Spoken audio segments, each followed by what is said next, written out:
Hello, Internet, and welcome to Say Report Jr., the podcast you should be listening to, subscribe to, and downloading every week. My name is Zach Sarowik, one of your co-host companion people. And I'm Dale Decker, your other co-host companion person. Oh, it was almost a solid intro, and I was like, how can I screw this up before I get to the end of the sentence? How can I do it? I know last week you wanted to screw up my intro, so I was waiting for that because you were uh, like had an intro and you were like, damn, it's not my turn. yep, my brain fried. I already forgot what that was going to be. So It's understandable. You've been putting yourself through a lot these I don't past know what couple you're of talking days. about. How have you been before we get to my stuff? Yeah, I've been good. I've been good. Um, yeah. Trying to think. Oh, okay. You Yeah, literally said two things to me before we started. I've got this and I this. know, This is but gonna I be a good didn't. episode, But and I then you didn't. completely. I know, but I didn't know which one I wanted to talk about first. But I guess I'll just go in the order of things that happened. So I got to see Dumbo on Thursday, and it was great. I really enjoyed it. And a lot of people are like, "Really? You did?" And I was like, "Yeah. Should to I not be?" to be fair, And like, to be apparently, fair, here's the thing. Between, I mean, I don't know why we do this every time that a live action Disney remake comes out, where yeah. everybody goes, "Why would I go see that?" And then everybody goes and sees it, and it's actually pretty good. There's Except that. for Beauty and Beast. Which out of all of them is the one that made $1 billion. So Yeah, what do we which know? is like Like, insane to me. But yeah, I like coworkers. They're like, "Oh, the reviews have been awful," and I'm like, first of all, you guys should know by now, I do not pay attention to the reviews. Secondly, I don't get why because like there's unless well. Actually, I could get why if Disney has like their hand in the pot of reviews. Um, oh, don't get all conspiracy theory. Why would Disney bash its own movie? because Dumbo bashes Disney Oh, well, like I feel like hard. maybe it's Tim Burton. Maybe the problem is because that's the other one is that it's a Tim Burton movie, and I think a lot of people Yeah. at this point are pretty sour on Tim Burton at this Well, point. I that's the think we all thing. kind of got sick of him, and he Yeah. never. We're waiting for him to kind of come back around, Yeah. and I think Tim Burton is sick of Tim Burton and is waiting to come back around at Well, this point. so I was having that conversation at work with some film people some other people who are like-minded in film and whatnot. And we were talking about Tim Burton and how I have such like I don't know, like not anger, not like I guess disdain. I don't know if disdain is even the right word. I don't like Tim Burton, and it's mainly because I don't like Nightmare Before Christmas. I Which don't. is funny because that's like the least Tim Burton I like know. had to do with So the making of the exactly. movie. So that's the thing. So like I hate Nightmare Before Christmas. Um, hate's a strong word, but I really don't. I could never sit down and watch it again. Like, but then I watched that movie and did not like it, and I was like, fucking Tim Burton, like I don't like you. And then I found out and like did research that all Tim Burton did was buy it. Like it released and did all of that, and he was like, I want my name on this. Put my name on this. Isn't Here's like some the money. I thought he was like kind of the main art inspiration behind that too, I like his don't sketches or whatever for that, because that looks a lot I like some don't other stuff that he know. has put out. Like that was I always my understanding was he came up basically with the vision of the world, and then what's his name? Is it Bekmambetov? Is it Timur Bekmambetov that Well, did that? I don't know. The guy that did Nine, I think it is. I think he's the Oh, one. It was either him or it was the guy that did Coraline, which is a different guy. well, Like came that's in. Leica. Leica does Well, like, Coraline, but I don't like know it the did the stop artist motion, or but I mean, anything. yeah, the Yeah, the person who like directed. Anyway, someone came in and took Tim Burton's, quote unquote vision and made a story out of it. yeah. So, so it's just that like, I don't know so how true yes, that is, but I mean, yeah, it and probably like Tim is. Burton produced the crap out of it, and so he put his name at the top because he's a Yeah, narcissist. and he So, didn't. But he didn't really like it. The way that it was presented to me is that he did nothing, but put his name onto it. I have no problem going back now that I am older and wiser, and I'm not a what year did I watch Nightmare Before Christmas? Junior in college, maybe. I was a junior. So Yeah. not even like during its like heyday of it actually coming out is probably the other part Oh to that. yeah. Like I saw it, and I also watched it with people who like were way too into it, which is like set the story of my college movie experience. It's like, oh, I didn't watch this movie. Why was that? I watched it with people who loved it too much. Yeah, I mean that's the thing is that it also Henry Selick. Henry Selick is the director. I'm on the page right now. Two other things, by the way. Yeah, so he's credited with the story and the character. Tim Burton is Okay. created with the story and the character. So he probably sketched a bunch of stuff, and then Henry Selick's the one that actually came in and probably did most of the work on that. Hmm. The other thing I'm more surprised by on this page is that Danny Elfman is Jack Skellington, and I've never known that. So so that just blew my mind. But yeah, so like Um, I've always had this like towards Tim Burton. But the funny thing is like there have been Tim Burton movies that I really enjoy, the quote unquote Tim Burton movies, because I honestly have no idea what he does on any of his films well, I except mean, have that aesthetic, which like one of my coworkers brought up was that Tim Burton has this aesthetic that people grab onto, and that's what Nightmare Before Christmas was, is that people have grabbed onto the aesthetic of Nightmare, and that's why like Hot Topic kind of grabbed onto it, and then all of the people who shopped at Hot Topic grabbed onto it too. So I'm like, that's an interesting way of looking at it, but like I don't know. So Tim Burton is always this weird, that's why I don't want to say I hate Tim Burton, because like I genuinely do enjoy the Alice in Wonderland movies, and are those the only Tim Burton? Oh, like Edward Scissorhands is passable. I could watch and it. that is Tim Burton. Like that is him directing Yes, and doing yes, like the art direction yeah. on that. I don't know if he wrote it, but he definitely I directed don't it. know. Same with Beetlejuice, Yeah. and So then like I've directing never the two seen Michael Keaton Beetlejuice. Batman. Yeah. Oh my God, you've Yeah. never seen Beetlejuice. No. Anyway, No. I don't want to say I I don't. don't. Okay, I'm excited that you might be that like I'm not going to say it's crazy you haven't seen it because that just happens. Because I'm trying to be nice about this. Because also I'm very upset that you get to watch Beetlejuice for the first time. Yes. I would give anything to watch Beetlejuice for the first time again. Mm. I love that movie. Yeah, I mean, it's not that I don't want to, and I didn't even know really about Tim Burton afterwards, um, like when it came out or anything like that. I didn't. My first real experience with Tim Burton was through The Nightmare Before Christmas, and it was such a bad experience that I'm like, you're getting all of my anger, Tim Burton, and I really, apologize. what's interesting about that is that that's the end of that line. You know, Yeah. Batman and Batman Returns came out in 89 and 90, Yeah. and then like and or 91, and like Beetlejuice comes out in like 91 or 92. Edward Scissorhands comes out in early 90s. So Nightmare Before Christmas is a movie that like someone else made for him because he had the money at that point Yeah. to produce it because he had done all of these other things before that. So really like the Tim Burton that is the Tim Burton career post Nightmare Before Christmas is completely different from the Oh Tim yeah. Burton career before Yeah. that, which is I think is also part of the problem is that after Nightmare he just coasted. Mm. Like as soon as he Yeah. realized he could just put his name on stuff, he started coasting like a mother. Like And I think that's what like got to me, because I was in college and I was like, you should have to work for your stuff, and then I realized how true how not true that is in the world of Hollywood and in the world in general, is that, yes, people do just get their names put on things for making a fun. It actually was covered in the episode of episodes I was just watching the other day, which I will bring up that too. But anyways, so maybe that's why, because I was, still learning about the whole film industry and all of that and whatnot, and I was like still spry and like, innocent to it. Whatever you want to say.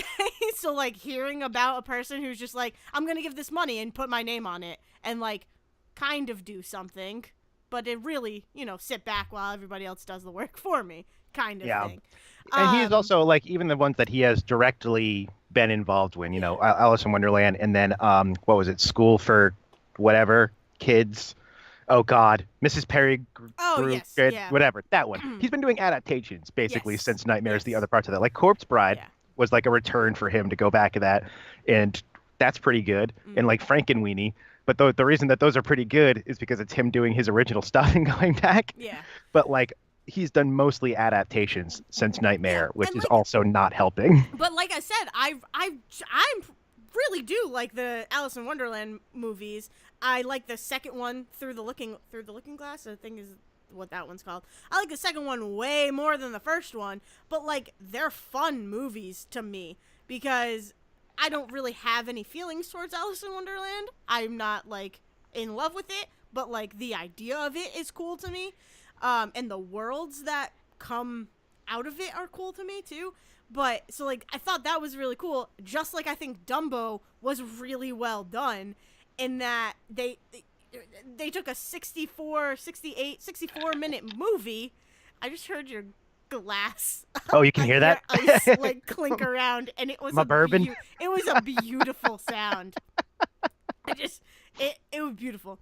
But like they had to take a 64 minute movie and like basically make it a move like a full length movie. I don't know the runtime on 2019 Dumbo, but what they I mean, did, it's a Disney movie in yeah, 2019. I'm assuming at least 120 minutes. I don't, yeah, it was tight. Like it did not feel long. It like moved very very quickly. And it was just wonderment. Like it was just beautiful wonderment.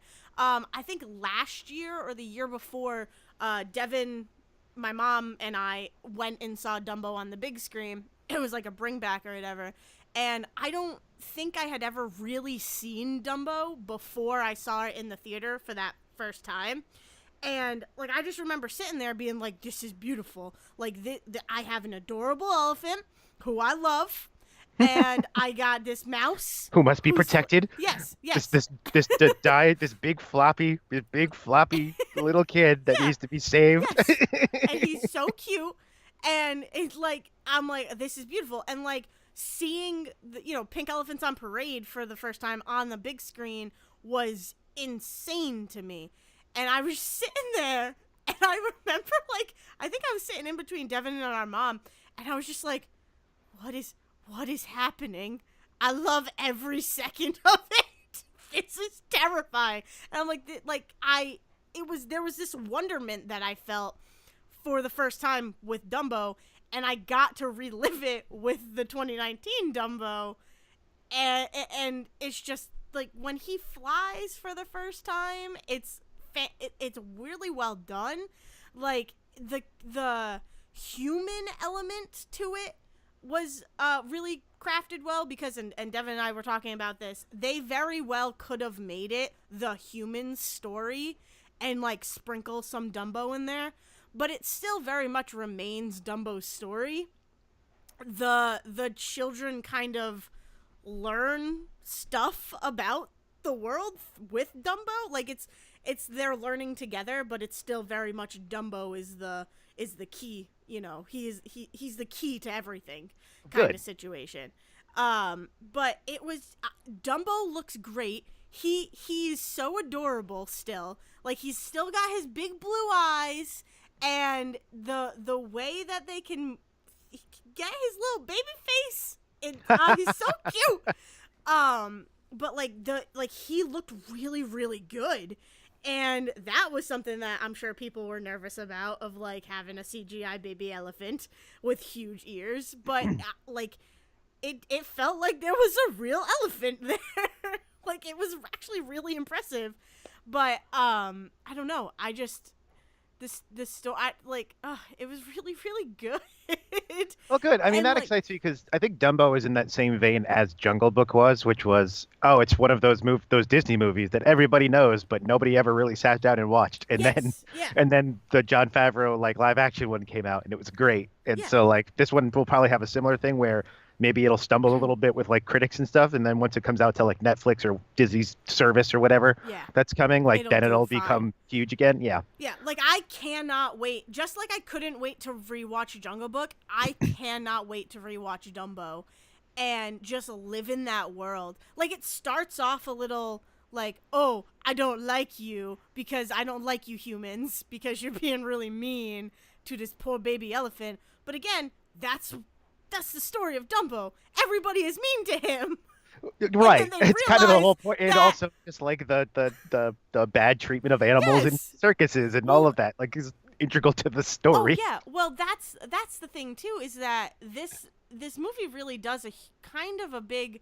It's weird that it's a Disney movie because it does some fuck yous to Disney in that the Michael Keaton, this is in the trailer, so like Michael Keaton comes and is like, I want to buy out out your circus, and I want you guys to come work at my amusement park, and because you have this miracle elephant, and I need to cash in on that, you know? So it's like exactly like that just feels Disney. Like, oh, you're succeeding now. I need some of that.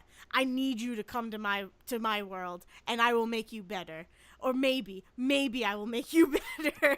Yeah. and then he brings them to this place called, I think it's called Dreamland, if I'm remembering correctly, which like creepy. Like, it's a creepy amusement park ride, like amusement park area, like kind of to the feeling of Paradise Island Mm. in Pinocchio. Like Yeah. Okay. like it's cool looking, but it also feels really just dark and dank, and like I feel gross here. Um and you get there, and he like Michael Keaton's character like just feels like this huge um you know, like Disney-esque person, and it's like, this is creepy, and I love every second of it because I can't believe you got away with this. And then it goes into what you were saying about the treatment of animals, and like the wrong treatment of animals, because there is a section in the amusement park where animals are like being treated at, or like being shown as beasts that they really aren't. So like there's an alligator or crocodile that has like foam or like rubber spikes like glued to it to make Ugh. it look like a dinosaur or a dragon or something. There's like a bear that they have that has a chain around its neck that has just chains like dripping down, and it's like mad whatever. Like, so it talks about that too. And then you have Dumbo here, who's like was also kind of chained up, and his mom, who gets chained up because she's, you know, in the beginning of the movie, they deem her as a mad elephant because she's freaking out because they're about to hurt her baby.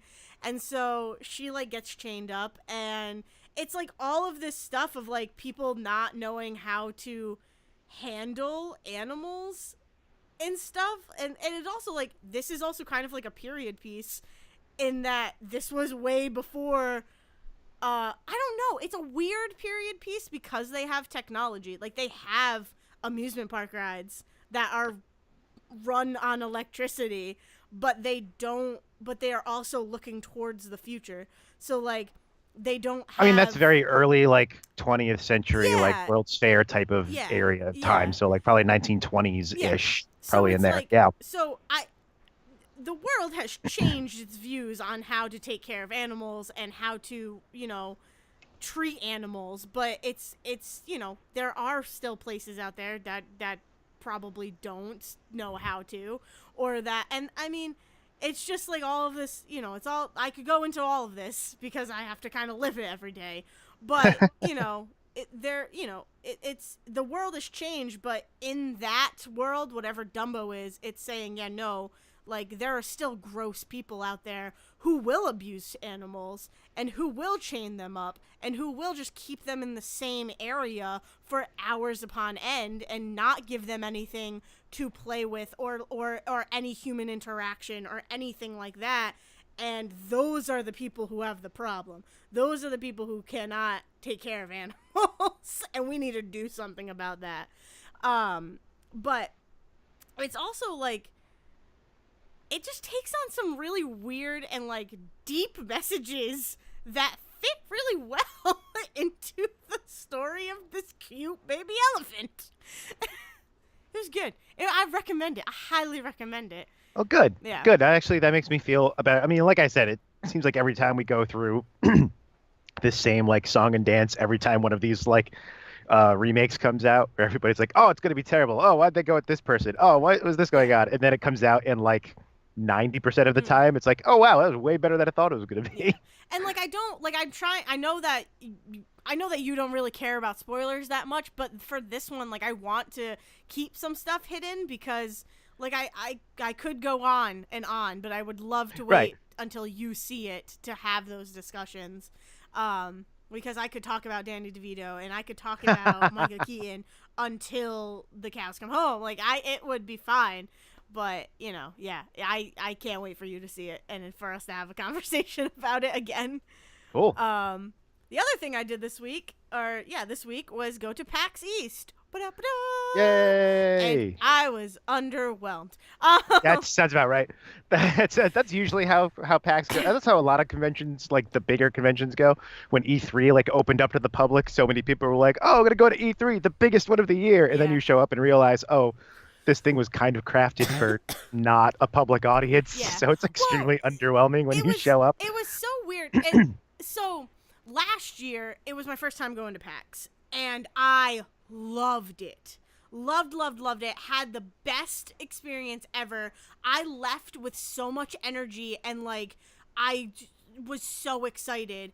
And it was cuz I felt like I felt like I was playing a video game every second. Like, yes, while I only left there last year having played maybe, I don't know, 6 games, maybe 7, 8 games, around there. This year I left having played 5 games.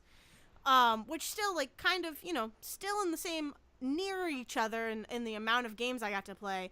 But like last year it was Detroit Become Human. I got to try the Shovel Knight, King of Cards. I tried Monster Boy. I got to try some really cool indie things that I don't know have even gotten released yet, or if they have, I just haven't seen them. But I just felt like I had so much hands-on activity while I was there. Oh, we went to this room that had all retro games. So like games that I had never gotten to play as a kid, I was able to play. So there was like a meteor type game like that. I got to play some crazy like VR weird, like you're in a mech and you have all of these buttons in front of you. Like I don't even remember what it was, but I think it was on the 360 and you had like pedals. It was crazy. It was crazy the amount of things I got to do last year.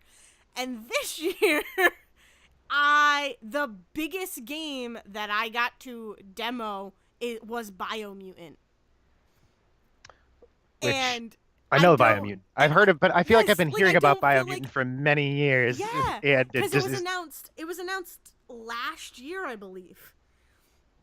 So it wasn't like there wasn't that many things that. And maybe it was just because I wasn't interested in them. Like I know Devin got to play Bloodstain. He got to play Messenger DLC. He got to play the new Yacht Club game that was coming out. He got to try, like, we both got to try a duck hunt gun that works on modern televisions, which was cool. Like, that was awesome.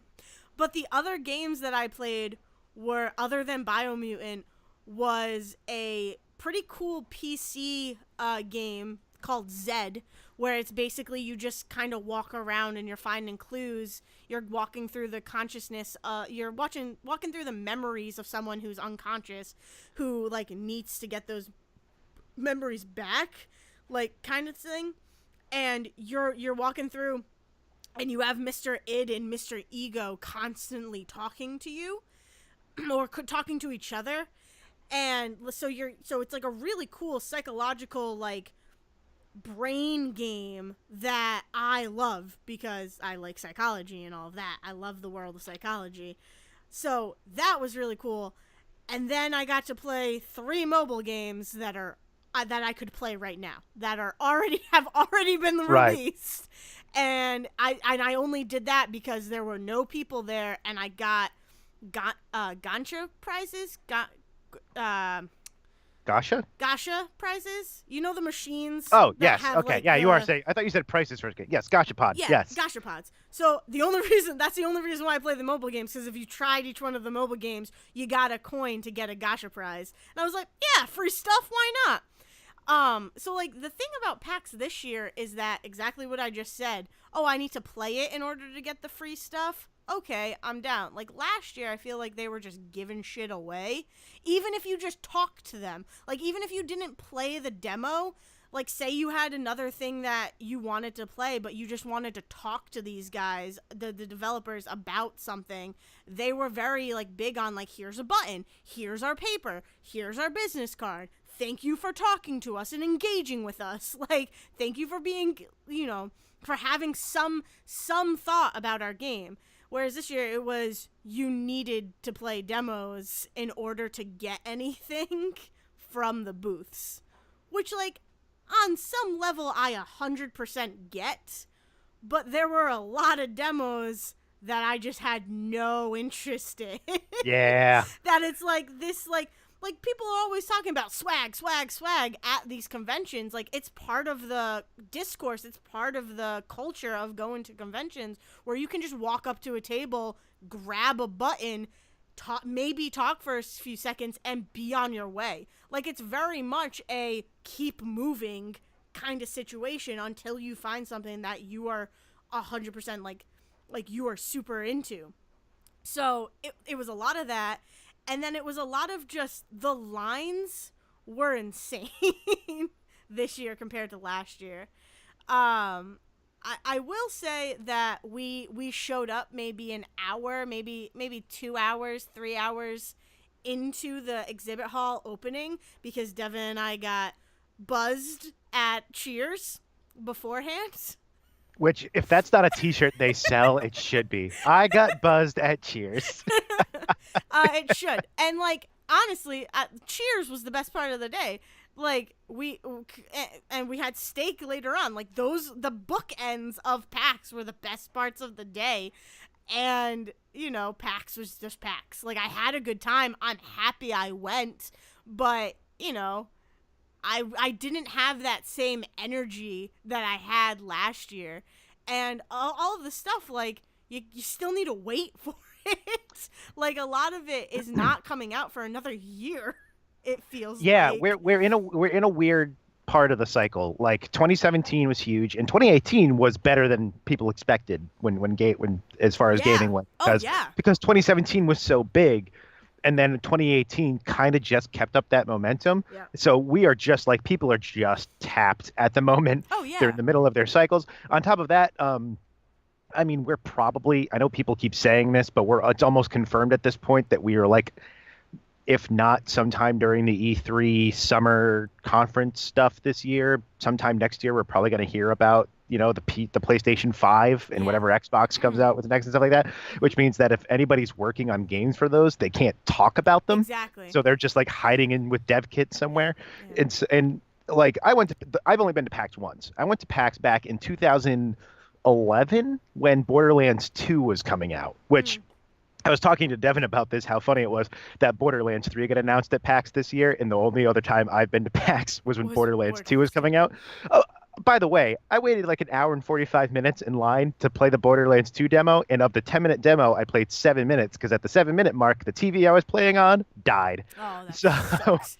It was fine. It was fine because the guy came up and was like, "Oh, we'll give you a voucher at a time if you want to come back and play again." It's like, no, I don't think the last 3 minutes was going to be any different from the 7 minutes I played. It's fine. Yeah. It's Borderlands. Every 7 minutes is the same 7 minutes. But that was it. It was the best thing was that when I went to PAX that year, Borderlands 2 was the thing that me and my friend were going to see.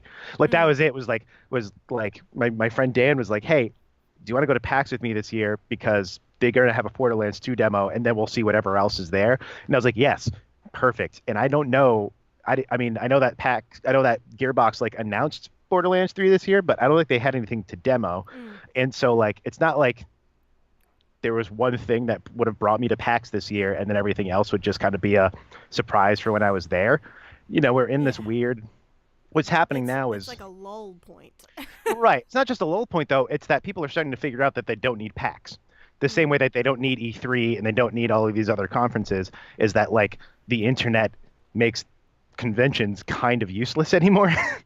Like, as people are able to reach out to their audiences directly, they can be like, well, we could wait 3 months to announce this thing by surprise here to 100 people, or we could announce it, a month from now and get ahead of everything else that's going to be announced later and get ahead of all of this. And so, because Devin on Say Report last week, this week, one of the weeks, days this week, was talking about how, like, he knew everything that was going to be there going in. Yes. And I'm not surprised, because you can find that out now, not just from things being leaked, which was always the problem, Hmm. is that in order to get ahead of leaks now, companies are just like, screw it.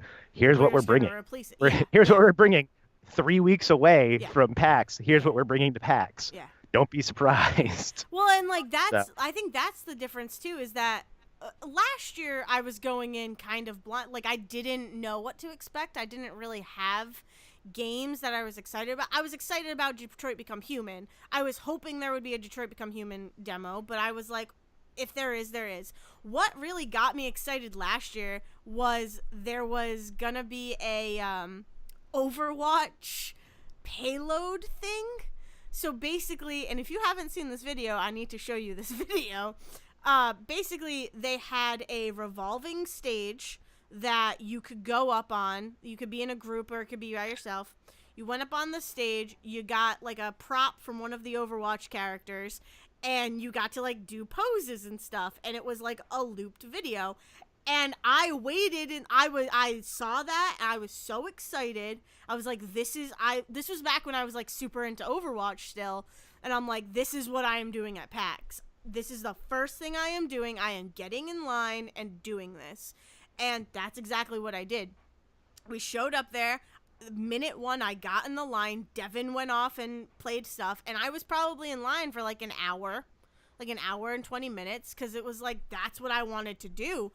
And it was great. Like, I have this maybe 7-second video now that makes me laugh and like I have a good memory of. And then I walked down the stairs and the first thing I saw was Detroit Become Human.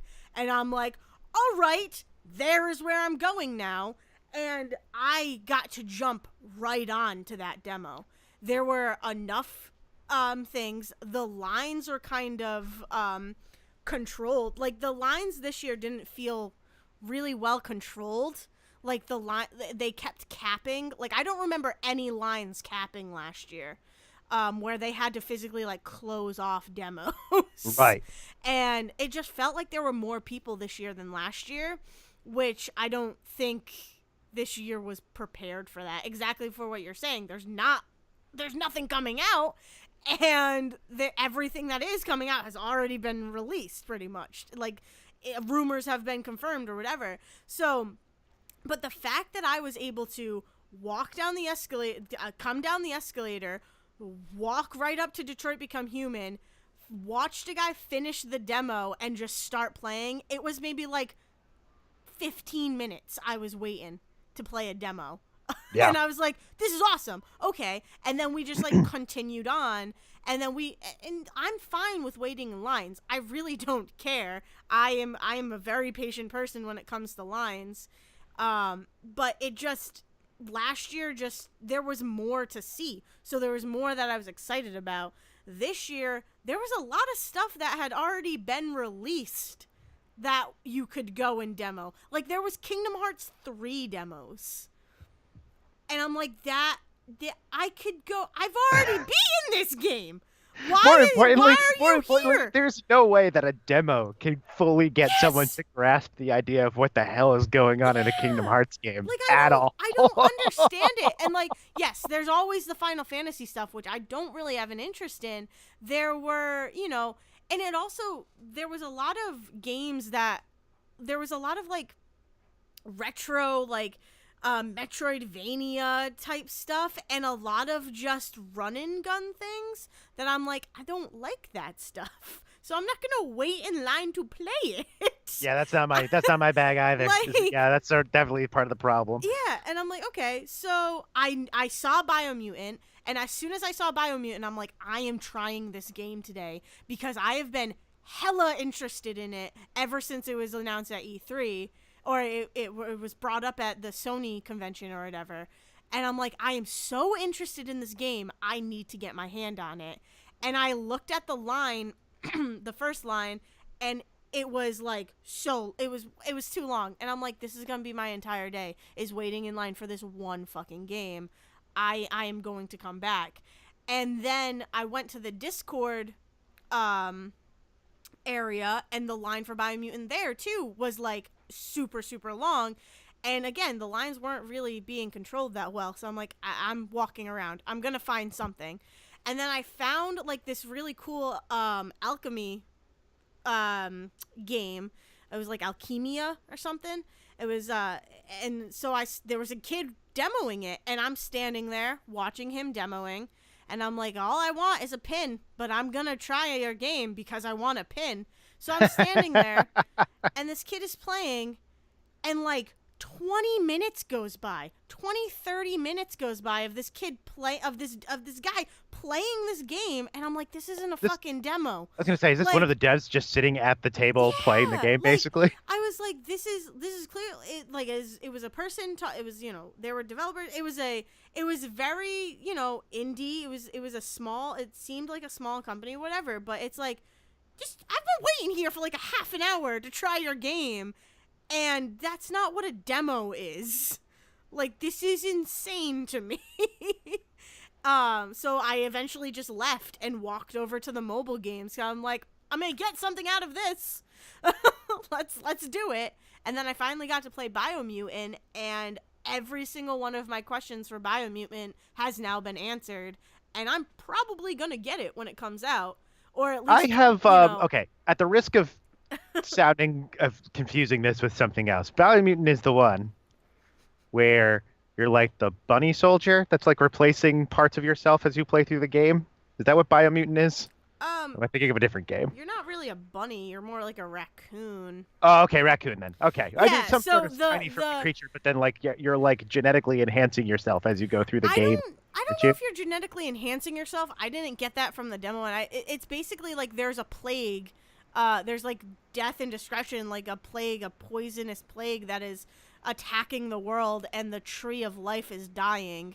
So everybody is it's like a post-apocalyptic world that you have to survive in, and it's like really cool. But yes, it's the one that has the cricket, the like mechanical cricket. And, I got nothing. okay, I got nothing. right, I mean, like yeah, I no. vaguely remember. See, this is the thing. Like this is a game that I feel like people keep talking about vaguely, but I Yeah. have not actually seen anything Yeah, for no, it no. yet. But I was So like, I was so excited. I'm like, I need to know what kind of game this is. I need to know if I'm playing as that character, if it's so basically things about Biomutant that I've learned. You customize your character, which I love. It's a very much hack and slash kind of play style. So it's third person. It's kind of like the Kingdom Hearts playstyle, kind of like the Devil May Cry playstyle, where it like auto tracks people and you just keep hitting and smashing and going. And it was so much fun. Like, it was a lot of fun to be playing. And the audio, like the sound effects, are adorable. In this like terrible bleak world, it's like and it's great. And then there is a section where like you gather up dish soap, I think is what it's called. Like, they call it dish soap, the narrator or whatever in the demo. He might have called it something else, but I'm almost positive he called it dish soap. And you get to create this big bubble that you get to just travel in and jump in. Like, it was so much fun. So I'm very, very, like I said, I am very happy with my PAX. I'm very happy that I got to go to PAX. I'm happy that I have the information that I have about Biomutant. So it worked out, but it was still like getting to that point took some doing. Took some time, yeah. Yeah. So, but that's it. I mean, I'm probably gonna be going to PAX next year. Like, Yeah. I mean, we'll keep an eye out, and like, yeah. especially like, I mean, that's the nice thing is like, what's weird is we'll see what happens with all the E3 stuff, because I guarantee you there's some stuff there that then they'll show off at PAX. They'll like announce it at E3, and then something like PAX is where they'll actually show off the demos of it. Yeah. We just didn't have anything very interesting announced at E3 last year that they could then bring over to PAX. Exactly. But yeah, I mean, that's pretty much my week. How's your week been? Oh, my week is fine. My brain, Dayle. My brain. My Dale's brain. My Dale's brain. So Nice. First things first. I'm a realist. I have a new job. Yay! As I so lovingly get to explain to people, I'm serving at a bar in a movie theater. Yep. For Dale's favorite place, Showcase Cinemas. Yep. Is what it is. Devin, They were Dayle willing to hire and me. Devin's Yep. favorite place in the world. they're willing to hire me, and Devin made it very clear that I didn't think about the fact that that probably means the entire opening weekend of Endgame I will be working, which means I don't Yeah. know when I get to see Endgame. But Yeah. anyway, I'll find more out about that this week as I go in for training and stuff. But but yeah, so in this job search, as I was going, one night I decided at midnight of all times that I would rewatch Infinity War because they hadn't since it was in theaters. So again, at midnight, I decided to put on this 2.5 hour movie. It's great. So by 2:30 in the morning, with my brain completely melting out of my Broken. ears, I was thinking, you know what? It's like 20 something days until Endgame comes out. Really, there's not 20, there's what, 20 total Uh, MCU movies? I think I'm pretty certain Endgame is going to be 21. yeah. I think something like that. So like realistically, especially because I've already seen Captain Marvel twice.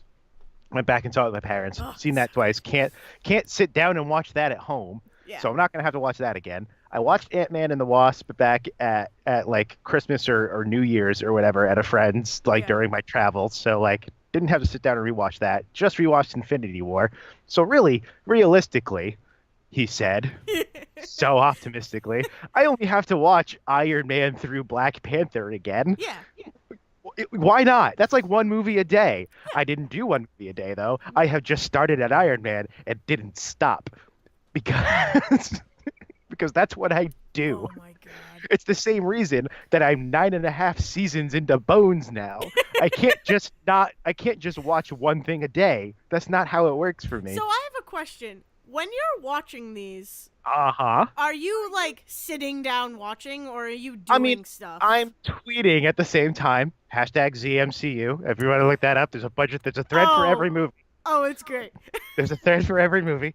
And there are definitely points at like Iron Man 3 and Civil War and at least one other one where I like watched like the first half and then went to bed and then went like got up in the morning and watched Yeah. the rest of it. Yeah. Like that's been happening. But for the most part, yes. I mean, it's me watching the movie and then like tweeting about it. Like that's it. That's the thing. That's the only thing distracting me from actually watching the movie.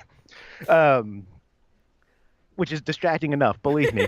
I missed Stan Lee in Iron Man 3. I got to the end of Iron Man 3. I'm like, wait, Stan Lee's not in this movie? And it's like, oh no, he is. I just happen to be looking down tweeting at the time. Oh damn.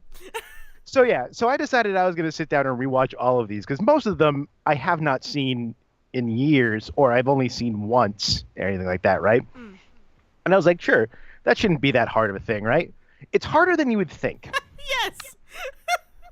because Netflix currently only has the MCU films that came out in 2017 and 2018 Yeah. in them, minus Homecoming for some reason, which Oh, was on yeah, Netflix at that's- some point, but at some point it dropped off. So you get Guardians of the Galaxy, and then the next movie is Spider-Man Homecoming, and Spider-Man Homecoming is just not there. So That's true, huh? they only have Volume 2, and then they have Black Panther and Ragnarok Mhm. and Infinity War. That's it. That's all that's on Netflix for MCU stuff right now. Yeah. So I've been like popping them off $3 at a time on YouTube this whole time. Oh. Except also for some reason Iron Man 2 is on Hulu. I don't know why, but it is. Huh. It's like the only one aside That's from the latest weird. one that's just like available. I have no idea why. Jesus.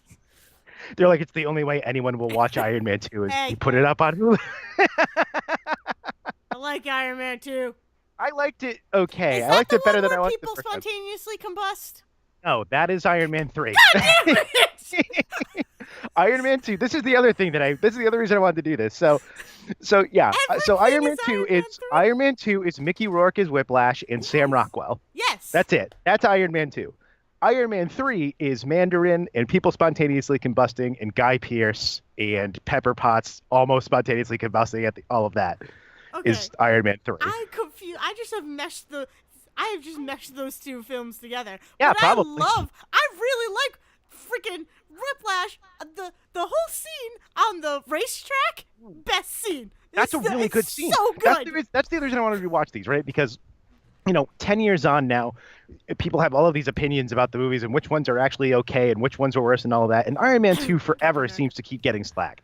Iron Man 2 just keeps getting slack, and I don't know why, because Iron Man 2 is great. It is. Mickey Rourke as Whiplash is great. He makes sense as a character. Sam Rockwell, God love him, is trying so hard to like bring some humor into this movie that isn't from Robert Downey Jr. Yeah. My biggest problem with the three Iron Man films is that the only person making jokes in the three Iron Man films is Robert Downey Jr. and sometimes Jon Favreau. Yeah. Everybody else is like in a completely different action movie. And then Robert Downey Jr. was like swaggers in. It's like, I'm going to make jokes the whole time we're doing this other action movie scene. And nobody else is having it. And so they try so hard to rely on just like him and his charisma for like carrying those whole movies. And that only works like 80% of the time. Oh man. uh Also, Thor was better than I thought it would be. Thor is great. Okay, Thor so, is great. So to get ready for for Ragnarok, maybe I don't even know. It was Probably. either for Civil War or Ragnarok. But oh no, okay. I think Civil War was I watched all the Captain America movies at school with people because I hadn't seen them, and I didn't have to see them because Civil Well, War. here's the thing. Actually, well, No, you do we're have to to talk about see this. them. You have to see. Well, them. no, to you have to see know- Winter Soldier and Age of Ultron if Yes. you're going to understand Civil War, because Yes. those three are the frickin' trilogy. Captain You're America not wrong. is nothing but a prequel to Avengers. Yeah, no. It's a good prequel to Avengers, but it's a prequel to Avengers, and that's it. I actually But if do. you want to actually make any sense of Civil War and all the stuff that's Yeah. going on, where people are like, I don't understand this, or that, that's Mhm. because like half the plot points come from Winter Soldier, and half the plot points come from frickin' Age of Ultron. Yeah. That's it's it. crazy. But like I don't like we all know that I do not like Captain America. But like the first Captain America movie is not that bad because it's in the past, and I don't have to deal with any of the future bullshit of Captain America. I just have to deal with like good, like young, like still naive, young, whatever Steve Rogers. Like it's fine. Like I like the first Captain America. Except for like really badly made tiny CGI Chris I know, Evans. but it's It looks so bad funny. in Captain America. It looks bad in Civil War. It's They so don't funny. get better at doing it. It's so funny.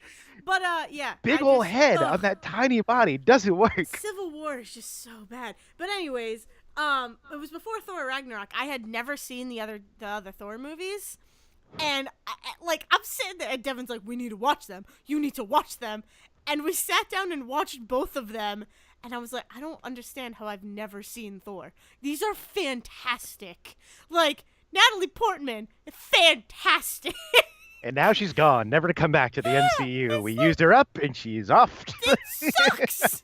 But I can't believe how good the Thor movies are. Well, and it's so funny because I remember, like, for the longest time, my feelings on Thor were this is just a movie to bridge, stuff coming up Yeah. for Avengers and stuff, because you've got Shield in the middle of that and all of this other stuff going on, and it sets up Loki for Avengers and all of that, right? Rewatching it this time, so Thor is the third MCU film to come out. Iron Man, Incredible Hulk, which is Does not. that count? It does. It still does. No, it still Does does, it? because Wow. because William Hurt's character carries over into Civil War, comes back and all of that. It's just they just don't ask back Edward Norton because Edward Norton fought with the director the whole time, and they decided they didn't want to work with him anymore. It's also really weird Got that you.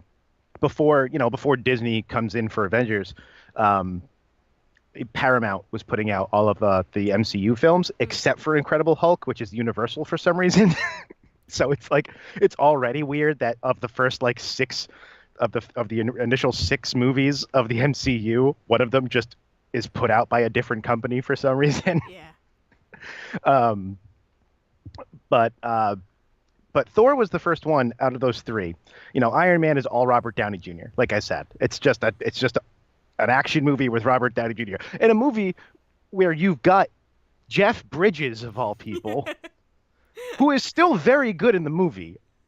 He's in a different movie because Robert Downey Jr. in every line has to just be fucking cracking wise at everything, while everybody else is like actually in a movie. Robert Downey Jr. is like, yeah, but also I'm here. You're not wrong. And then Incredible Hulk, which comes out from a different company, so people are like, what the hell is this weirdness? Why is Robert Downey Jr. showing up in this after credits scene Yeah. for a different company?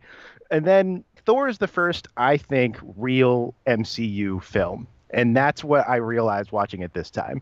Because when you watch the first Thor, it does feel like I can remember and I can see people looking at after Iron Man and Hulk, Thor being like, "What the hell is this? Why Yeah. is this like? Why is this setting up characters like Hawkeye is just there and then not there anymore, and it's setting up all of this stuff going forward? And why do we care about any of this? Hmm. Except that now you realize that it was setting up literally everything." Yeah. Oh yeah. And it's doing it in such a better way because that is a movie that is just funny. It's not one character is funny and everybody else is Oh doing yeah. other stuff. It is that whole Everybody. movie is funny. Oh, it's Kat Dennings is fucking brilliant in yes. that movie. Yeah. Every and it's Natalie like Portman is funny, and it's really hard for Natalie Portman to be funny sometimes. I love Natalie Portman. I don't know I what love you're Natalie talking Portman about. too, but she's a great dramatic actress. Oh She yeah. is not like a comedic timing type of She's person, yeah, but she's and yet fantastic in those movies. hilarious in those Oh, movies. but yeah, you're absolutely right. Like it feels like no, we're a team on this one, and we're gonna act like a freaking team and And like, have and everybody have their time. Like, it's just like it is a lighthearted, goofy mm. movie that has its heavy moments, Oh and there you yeah, go. And that becomes like the formula for all of the best MCU stuff going forward. yes. Then after Avengers, you hit the dark times, and oh my God. Because I said something in the other day, and you were like, "These things are in phases." But yes, Wait, what? you said this on Discord when I said, "Oh, I'm on like phase two," and you're like, "Wait, why are these in Oh yeah, phases?" I had Yeah, no idea that there it's are just a phases to the it's MCU. it's the development cycle basically. So Iron Man to the first Avengers was phase one. That was everything they kind of had planned out. That was where they were going. Yeah, And then phase two, quote unquote, was everything up to Age of Ultron with Ant-Man tacked on at the end for some reason, but yeah, probably to make people laugh because they had just spent 5 movies making you super depressed. And then, and then everything since Ant-Man has been phase three. Like it ends with Endgame, and then phase four will be whatever comes next and all yeah, of this. So phase two is, Iron Man 3. So it starts off with what if Tony had PTSD and also so good, people just exploded. And so good. it's good, but I don't know. It feels like there's like 8 different plot lines going on in that I movie. think And that's why so I like like it. it just feels like, but the problem is that it's 8 different plot lines and they kind of only come together sometimes. And I Yeah, think that's the thing that bothers me the most about it is that like the whole thing with him having PTSD and having anxiety, that kind of stops halfway through the movie. yeah, That once he leaves the town in Tennessee, which I did not realize he got to 45 minutes into that 2-hour movie. mm, Like once he gets to that town, he has one more anxiety attack talking to the kid, and that's it. It doesn't come up the rest of the movie. yeah, It's done. And it's like, okay. And then like in that final scene, in that final fight scene, Pepper Potts like we think is dead for a little bit, and then she comes back at the end of that fight scene, and he doesn't really process that at all because she comes back before the fight is over. So she just like falls into some fire, and he gets up and is like, "Well, now you made me mad." And then she shows up again, and so there's no real drama to the fact that she's kind of dead for like 2 minutes in that yeah, movie. yeah. Ah. And I then there's don't like see. I don't Thor, remember those lull moments. I haven't seen it in a long yeah. time. And then there's like Thor: The Dark World, which is so much better Oh, than I thought, like that I remember, but so is good. also like half that movie takes place on a planet that is 80% black, so like you can't see anything going on. Hmm. And this is all during the time that like I have to look at the timing on this, the years that they came out. But you're talking about like right after Dark Knight Returns, or not Dark Knight, Oh, okay. Dark Knight Rises and everything. So like the bleak, realistic, Yeah, well, like these are the consequences of being a superhero movies are all coming out. yeah, So like Iron Man 3 is all about like the consequences of Tony having PTSD and all this, and Thor: The Dark World is all of this the dark elves from before the time have come back to do this, and uh then you get Winter Soldier, which is all about like Steve being like, well, America was great until it started spying on people, and hmm. now blah, blah. Best And part of then Winter Soldier is Bucky. yeah, and you know what's really funny? Bucky doesn't really matter in that movie. The Winter Soldier doesn't actually have to be in that movie for that movie to happen. You can have any sort of like assassin in that movie in place of Winter Soldier. It's just that like they just were setting up Civil War by Yeah. having it be Bucky. That's all it is. His character, like Steve's relationship to Bucky, aside from having some dramatic moments, doesn't actually affect the fucking storyline to that movie at all. Yeah. It makes me so mad. Ugh. Because this is also the part where you start getting like everything is to really set up what's coming next. So Oh, like even yeah. Thor: The Dark World is just all about the reality Infinity Stone Yeah. because they're all fighting over the ether, which turns out to be an Infinity Stone. And hey, spoiler alert, the Tesseract is an Infinity Stone. And hey, that scepter from Avengers also an Infinity Stone. Yeah. Everything's an Infinity Stone. Oh, Uh, man. It's crazy. Daniel, Age of Ultron, James Spader is great. James Spader is still amazing as Ultron. I like Nothing else Age in of that movie. Ultron. Nothing else in that movie matters. James Spader as Ultron is great though. I really do like Age of Ultron. It was okay. I liked it. I mean, It's better than Civil War. I have so many well, problems here's the with thing. Civil War. Here's the thing. Here's the thing. Because they are a trilogy, Civil War is just the sequel to Age of Ultron. Ugh. It's just a part, not even a sequel. It's a part two. I know. In the same way that like Endgame is part two to Infinity War, Yeah. Civil War is just a part two to Age of Ultron. So like nothing matters in Civil War if you don't care about Ultron or like if you didn't see it like some people Yeah. might have done. Yeah. And like you can't watch Captain America, the first Avenger, and then Captain America, the Winter Soldier, and then Captain America, Civil War. That trilogy doesn't work. No. No, absolutely not. Because there's too many different things going on. Like, it's Ah, ridiculous. you can't even really see Civil War without seeing Ant-Man in between. Oh yeah, no. Because otherwise you don't know who Ant-Man Well, is when he that's the shows thing. up in that movie. That's the issue with Civil War is that it is totally a fuck you to anybody who hasn't seen anything. Like that's why my mom hated it. She's like, I don't know what is going on. I saw the trailer for this, thought it looked cool, and wanted to see it, and like I have been bamboozled. Yeah, and it's so funny because like I think Infinity War and even Age of Ultron in the first Avengers are all kind of that way, but because they're titled Avengers, they kind of have this idea of, hey, by the way, this is the meetup movie, so like this is Yeah. where a bunch of plot lines might converge. Yeah, but, You like- might need to see some movies before you see these. But Civil War never felt like No, what- because it's Captain because America it's Captain movie. America. Like it's called Captain America Civil War. It's not Avengers Civil War. Exactly. Like, Exactly. if it was called Avengers Civil War, yes, I agree with you. Or even just Civil War. Yeah, They just just had Civil not War. named it anything other Ugh. than just Civil War. So, Plus, that's ugh. also the one where it's like it turns out that he's been like flirting with Peggy's niece this whole time, and you get that Yeah, weirdness it's going weird. on. It's weird. It's Ugh. weird. The only good part of that movie is the airplane. It's the airport scene. And I've decided, you know Only why good that, part. and do you know why that fight is so good? Because now that I've watched all of these movies, I can tell you why that fight feels so good. It's because it's well lit. You can see everything that's Yes. going on. It's not Yes. blurry. It's not like there's some shaky cam, but it's not shaking so much that it gives you a headache to look at.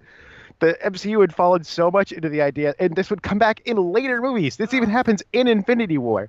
So many of the fight scenes are like half in the dark. You can't see what's Yeah. going It's on. ridiculous. Jeez. Yeah, I don't know. How many? So, what are the 3 movies you have left? So I just watched Guardians of the Galaxy Volume 2. Okay. So I just finished that. So Homecoming, Yeah. Ragnarok, and Black Panther are the Okay. 3 I have left. So Alright. at least I'm ending on 3 strong Yes. movies. Yeah, Well, 4 well- strong movies. I really like Volume 2 as well. Yeah. Don't even yeah, you were about to say something about Homecoming. I could hear it in your voice. I heard well. Like, never. We're not I gonna go. liked it when I saw it. I've also Listen. only seen it the one time, so let's see what happens. Listen, here's the thing about Homecoming. You know it has a spot in my heart because it's Spider-Man. So you know that I'm not about to say I hate Homecoming. I was just, I just know you have some misgivings about Homecoming. I know. I remember. it's and it's Tom Holland, so of course there's gonna be a spot in my heart for it because I love And- freaking Tom Holland. Civil War is such a treat. It's so good for him. Yes, it's beautiful. It's so good. Another reason why airport scene, best part of the movie. Because it's the only part he's in. Yes, because the only part he's in, And it's like a huge fuck you to every other Avenger, because it's like, yeah, I'm a teenager and I can stop your metal fucking arm, I Bucky. also Like, noticed that like Falcon keeps getting put up against the bug people because he yes. fights Ant-Man and Ant-Man, and then he has to fight Spider-Man Yep. in Civil War. It's great. But like, yeah, I don't know. Uh, Homecoming, I will watch. I have actually I think I have watched Homecoming again. Like, kind of half watched it. I don't know. I was on a ship. It was playing. I was falling asleep. Half watched it, and I don't know. I don't hate it. I do enjoy. I am, no matter what, going to enjoy a Spider-Man movie. Like, it's just in my, it is in my soul that anything Spider-Man I am going to enjoy. um, but yeah. yeah, so I'm looking forward to that because that was also the first MCU film to come out after Deadpool. And Yeah. so like that was definitely like people had like so because of the comedy in Homecoming, I think a lot of people saw that as Wait. like this their response to Wait, it was? that. Yeah, because it came out in July of 2017 and Deadpool came out in February. So what was 2017? and Ragnarok came out in November of 2016. Wait, no. Are you talking about Deadpool 2? No, no, No, Deadpool definitely came out. came out in February of 2017, didn't it? No, because I definitely went and saw that while I was in college, because I had and definitely walked into the theater that you were about to be working at with a purse full of Popeye's chicken. Oh, sorry, 2016. Came out in February 2016, Yeah, and then yeah. let me see, Spider-Man: Homecoming, I believe, came out in July that same year. I think I was out of school. Oh no, it's 2017. Sorry, Yeah. it is the year later. It is Okay. a year later. So it's a year Um, later, but yeah. By the way, I don't know if you heard my Popeye's chicken story. I don't think I Deadpool. have. No. Yeah, when I first saw Deadpool, I went with Joe and Joe's brother, and we went to the to the showcase that you're gonna be working at, and I went in with a purse full of Popeye's chicken because Not my job to stop that. because I'm only there to serve alcohol to people that can properly ID. I got nothing to do with the rest of it. I didn't have enough time to finish my Popeye, so I just stuffed it in my purse. And they were just like, "What the fuck? Why did Yeah, you you're just fine. do that?" And I'm like, "Guys, you don't understand. It's Popeyes. I'm not just throwing it away." Yeah, but yeah. So Homecoming, Ragnarok, and Panther. Mm-hmm. But Ragnarok came out in November of 2016, right? Yes. And then it was, No. or did that No. come out in 2017, I November? think that was Was it Homecoming? 2017. Was Homecoming before? Yeah, Homecoming is before Ragnarok. I Yeah. looked at the list 1,000 times. I've also spent so much time on the Wikipedia page for the MCU list that I saw Captain Marvel get added to it this Yeah, I weekend. know you said that, and that's fantastic. Because I was looking at I was looking at the list that had them in like the phases and all of that, and it kept stopping at Black Panther, or not Black Panther, at Infinity Ant-Man War? and the Wasp, Oh. over and over and over. It would stop at Ant-Man and the Wasp, That's how and then all of a Infinity sudden War. yesterday I look at it, I was like, oh, it says Captain Marvel now. That's awesome. Someone went in and edited this. That's so cool. That's awesome. But yeah, Uh, yeah. I don't know. I'm excited to see how you feeling after these next 3 movies. I am too. I'm excited because like I know that at the very least I know that like between Thor Ragnarok and Black Panther, those are my top 2 Marvel movies. I know I'm going to enjoy Oh those. yeah. But it was also weird to I like. want to watch Thor Ragnarok again so bad. It was like so interesting to go back and watch like, especially the ones I hadn't seen more than once, like Winter Soldier, like all that Phase 2 stuff. As much as like I was groaning through a lot of it, I did enjoy some stuff that was thrown in there that I had not seen before because it had been so long since I watched them. And like I do still like Captain America as a character. I just think it's ridiculous that they stuck like the weirdest trilogy in the middle of that has nothing. Like, oh, it's so weird. It's so strange. I also don't know. Like, there's also things now that I'm looking at that I can't like believe. Like, at the end of Civil War, Vision is at the Avengers compound, and Wanda is still in prison, getting broken out by Steve at the end of that movie. And we don't see either of those characters again until Infinity War when they're together and in France. So, like, how did that happen? I don't know. That's crazy. Things you're not supposed to think about, but I definitely thought about. And, like, the story to Ant-Man is really just the same story as Iron Man, in that a tall, bald businessman wants to take the technology and make weapons out of it for the military. Yeah. Oh yeah.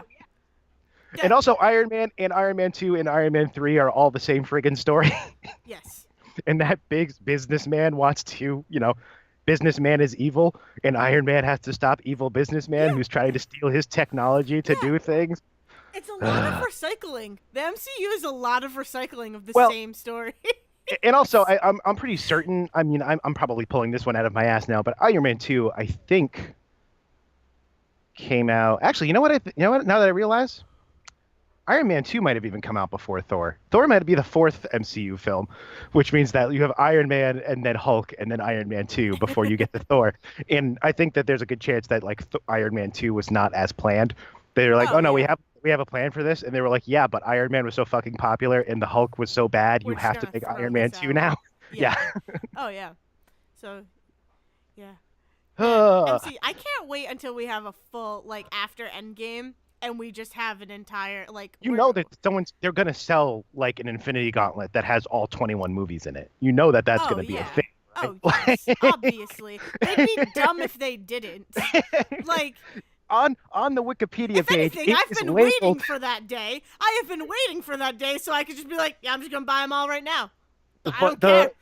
the funniest thing is that on the Wikipedia page, it is if you go to like the list of MCU films in order or whatever the article is called, the first it is called the Infinity Saga for the first 30 Yeah. films, and I don't know what they're gonna do when the movies come out after that. Like, it was also pointed out to me when I was going to see Captain Marvel with my parents. I'm done with the MCU after this, I promise everybody. But it was pointed out to me that because my mother does not always grasp the thousand things going on Mm. in this because she's like one of those people who only sees them like really in theaters, and sometimes we'll rewatch the ones she really likes. But like we saw Captain Marvel and then we had to sit there for like half an hour and be like, this is where this came from, or Yeah. this character was, this reference and all of that. Yeah. So I think she's much like the average moviegoer in that sense. She's not like us where we keep all this crap in our heads. Um, but um, the Spider-Man trailer was played before Captain Marvel, like Oh it did yeah. when we saw it. And she was like, and so she asked the very obvious question that many people ask, which is, why is he still alive? Which I Oh guess yes. giant spoiler alert to anybody who hasn't seen Infinity War yet. One of you, One of you. Spider-Man's one of the ones that gets got in that movie. That's the worst part about all Oh, of what? this. Oh, it was so bad. When I watched it again, it No, still made me cry. well, yes, because it's the worst. But what I'm saying is the worst part of Oh, all of this Endgame stuff, is that Spider-Man trailer exists, well, and here's the it's thing. like, So she asked this again, and my father very plainly said, "Well, it happens before Infinity War, much like Ant-Man happened before. Or it happens before, yeah, Infinity War, much like Ant-Man did." And I was like, "No, no, it comes out after because it's." And then I realized something. but oh, He's not wrong. he's not wrong. It could He's not very wrong that well happen. it's still time. I don't. I It, feel like Marvel may have gone and like bit the bullet and just like confirmed that it takes place after. Like someone might have done that. I might just be making that up. I thought I saw a headline like that, but there's actually literally no reason that it can't happen between Homecoming and well, Infinity no, War. yeah, yeah, you're not So wrong. there's always a good chance that like. I mean, aside from the fact that they said there would be a trilogy of the Tom Holland Spider-Man movies, there's actually no reason why he can't still be dead at the end of Endgame. Yeah, Like wow, when it really comes down to it, there's a good that it, really puts some stuff into like perspective for me. right? Huh? Like Thank you, I Mr. mean, Severwick. more than likely, it probably isn't. But it's just the fact that he said that so plainly, and I was like, no, because, and then I went, wait, Wait, but no, no, but there he's is not wrong. definitely enough time. I mean, between 2017 and 2018, I mean, there's now plenty of time I need to see if there's like anywhere that says Spider-Man Far From definitively Home. that it takes place after. I mean, Yeah, because because I that's think also everyone's just assuming that it. Damn it! there's a lot that everyone's assuming because of things like we know Guardians 3 is coming, and we know that Yes. Black Panther 2 is coming, and Yeah. Black Panther, spoiler alert, also got. Yeah. But guess what? We don't technically know what happened to Shuri yet, and Shuri also becomes Black Panther at some point. So what happens if Chadwick Boseman just was like, fuck it, I'm doing one movie, and then I'm going to die, and then Yeah. Letitia Wright can do it from now Yeah. on? Even though they have, we're not getting I into know. that. We're I not getting know. into it. That's We're the not thing. doing it.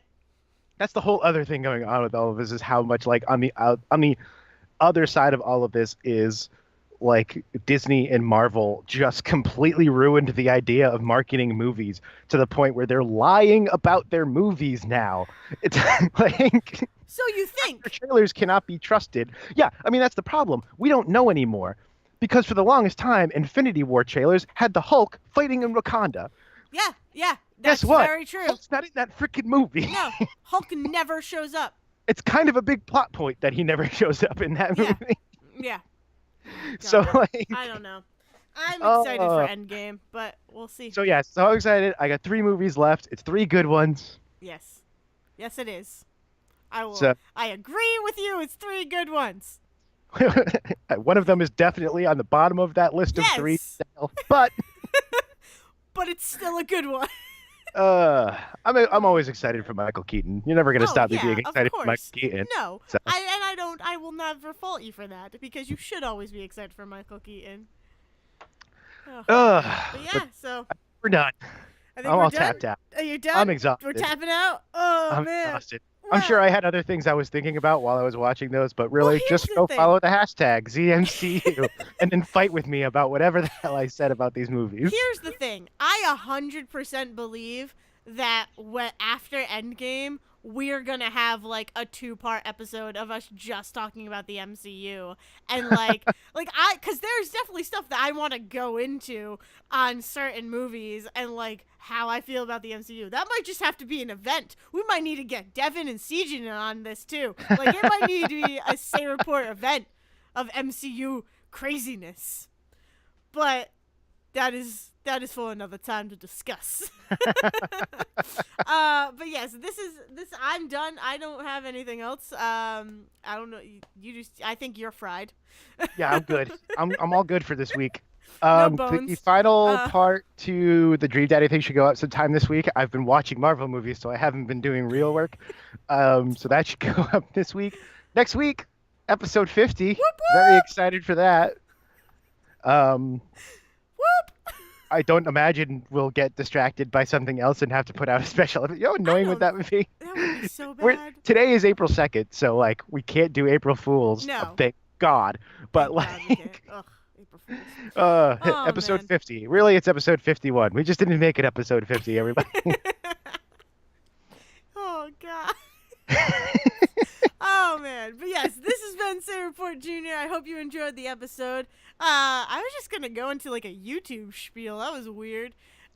Smash that I like was gonna be like, subscribe. I was gonna be like, I really hope you liked the episode. If you did, give a follow, give a like, give a subscribe.